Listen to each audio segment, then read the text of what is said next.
பிரபல ரவுடி சிசிங் ராஜா என்கவுண்டரில் கொல்லப்பட்டது எப்படி என்பது குறித்து தற்போது அண்மை செய்தியை பார்த்துக் கொண்டிருக்கிறோம். அதன் வீடியோ காட்சியானது தற்போது வெளியிடப்பட்டிருக்கிறது. அந்த காட்சிகளை நாம் பார்த்துக் கொண்டிருக்கிறோம். போலீசார் வாகனத்தை நோக்கி 2 முறை சுட்டதால் தற்காப்புக்காக காவல் ஆய்வாளர் விமல் சிசிங் ராஜா மீது துப்பாக்கிச் சூடு நடத்தியதாக ஒரு அண்மை தகவலானது தற்போது வெளியாகி இருக்கிறது. பிரபல ரவுடி சிசிங் ராஜா என்கவுண்டரில் சுட்டுக் கொலை செய்யப்பட்ட நிலையில் என்கவுண்டர் செய்யப்பட்டது எப்படி என்பது குறித்த தகவல் வெளியானதால் ஒரு பரபரப்பு ஏற்பட்டிருக்கிறது. தற்போது அதன் சிசிடிவி காட்சியும் வெளியாகி இருக்கிறது. விவரங்களை செய்தியாளர் ராகவேந்தர் வழங்க கேட்கலாம்.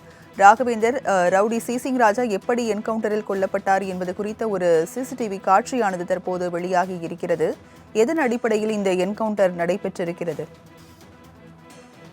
வணக்கம். இப்போ 5 கொலை வழக்குகள், கிட்டத்தட்ட 30க்கும் மேற்பட்ட வழக்குகள் இந்த சிசிங் ராஜா மீது இருக்கின்றன. கிட்டத்தட்ட கடந்த ஜூலை 5ஆம் தேதி பகுஜன் சமாஜ் கட்சியின் மாநில தலைவர் ஆம்ஸ்டாங் வெட்டி படுகொலை செய்யப்பட்டார். இதன் அடுத்து பல்வேறு கைது சம்பவங்கள் சென்னை போலீசாரால் நடத்தப்பட்டு வருகிறது. குறிப்பாக இதனை அடுத்து, அதாவது பகுஜன் சமாஜ் கட்சியின் மாநில தலைவர் ஆம்ஸ்டாங் கொலை செய்யப்பட்ட பின்பு அதே கொலை வழக்கு தொடர்புடைய திருவேங்கடம் உள்ளிட்ட சிலர் என்கவுண்டர் செய்யப்பட்டார். கடந்த வாரம் கூட ஒரு என்கவுண்டர் ஆனது செய்யப்பட்டது. காக்காத்தோப்பு என்ற பாலாஜி இந்த ரவுடி என்கவுண்டர் செய்யப்பட்டார். இந்த நிலையில் இந்த சிசிங் ராஜா இந்த ஆம்ஸ்டாங் கொலை வழக்கில் தொடர்ந்து தேடி வந்த நிலையில் ஆந்திராவில் கடப்பாவில் வைத்து கைது செய்யப்பட்ட நிலையில் அவரை கைது செய்திருக்கின்றனர் தனிப்படை போலீசார். அப்போது அந்த கைது செய்யப்பட்ட போது ஒரு சிசிடிவி காட்சியானது வெளியிடப்பட்டிருக்கிறது. அது இந்த சிசிடிவி காட்சியானது இது சிசிங் ராஜா தரப்பில் உறவினர்கள் தரப்பில் வெளியிட்ட ஒரு சிசிடிவி காட்சியாகும். அவர்கள் அந்த தனிப்படை போலீசினர் அவர்களை அந்த சிசிங் ராஜாவை கைது செய்து வெளியே அழைத்து செல்லும் போது ஒரு காட்சியானது வெளியேற்றப்படுகிறது. அதன் அடிப்படையில் இந்த காட்சியானது நாம் பார்த்துக் கொண்டிருக்கிறோம். இதனை அடுத்து இந்த நிலையில் தற்போது போலீசார் சிசிங் ராஜாவை இன்று அதிகாலையில் நீலாங்கரையில் வைத்து நீலாங்கரை அருகே இருக்கக்கூடிய அக்கரை பகுதியில் பக்கிங்காம் கால்வாயில் அருகே பதுக்கி வைத்திருந்த ஆயுதங்களை கைப்பற்ற அழைத்து அங்கு மறைத்து வைத்திருந்த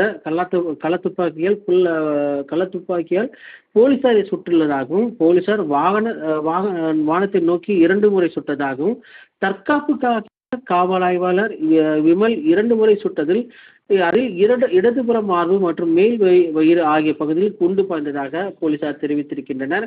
துப்பாக்கியால் சுட்ட பிறகு குண்டு பாய்ந்த கீழே விழுந்த ரவுடி சிசிங் ராஜாவின் போலீசார் சிகிச்சைக்காக நீலாங்கரை பகுதியில் இருக்கக்கூடிய ஒரு தனியார் மருத்துவமனைக்கும் அங்கு கொண்டு சென்றதாகவும், ஆனால் அவர் அங்கு இறந்து விட்டதால் உடல் பிரேத பரிசோதனைக்காக தற்போது ராயப்பேட்டை அரசு மருத்துவமனைக்கு அனுப்பிவிட்டதாக தெரிவிக்கப்பட்டிருக்கு. இந்த சிசிங் ராஜாவை கடந்த 3 மாதங்களாக தேடி வந்த நிலையில் தற்போது நேற்று அதிகாலையில் கடப்பாவில் வைத்து கைது செய்யப்பட்டிருக்கிறார். இன்று அதிகாலையில் நீலாங்கரையில் வைத்து என்கவுண்டர் செய்யப்பட்டிருக்கிறார். ஆனால் இந்த நிலையில் ரவுடி சிசிங் ராஜாவின் மனைவி ஒரு வீடியோவை வெளியிட்டிருக்கிறார். நேற்று இந்த வீடியோவானது வெளியிடப்பட்டிருக்கிறது.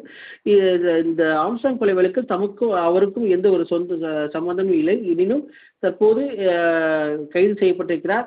அவருக்கு எந்த நேரத்தில் வேண்டுமானாலும் என்கவுண்டர் செய்யப்பட வாய்ப்பு இருக்கிறது. எனவே அவரை காப்பாற்ற வேண்டும் என்று ஒரு வீடியோ காட்சியானது வெளியிடப்பட்டிருந்தது. தற்போது அந்த காட்சி வெளியிடப்பட்டு பரபரப்பை ஏற்படுத்தியிருக்கிறது. எனினும் போலீசார் இது குறித்து வேண்டுமென்றே என்கவுண்டர் செய்யப்பட்டா என்று கேட்ட கேள்விக்கு அது குறித்து எந்த ஒரு பதிலும் தரவில்லை. தற்போது போலீசாரை தாக்க முயன்ற போது தாங்கள் சுட்டதாக தெரிவித்திருக்கின்றனர். அதன் அடிப்படையில் இந்த விசாரணை செய்யப்பட்டிருப்பதாக போலீசார் தரப்பில் தெரிவிக்கப்பட்டிருக்கு. ராஜலட்சுமி, விவரங்களை வழங்கியதற்கு நன்றி ராகவேந்தர்.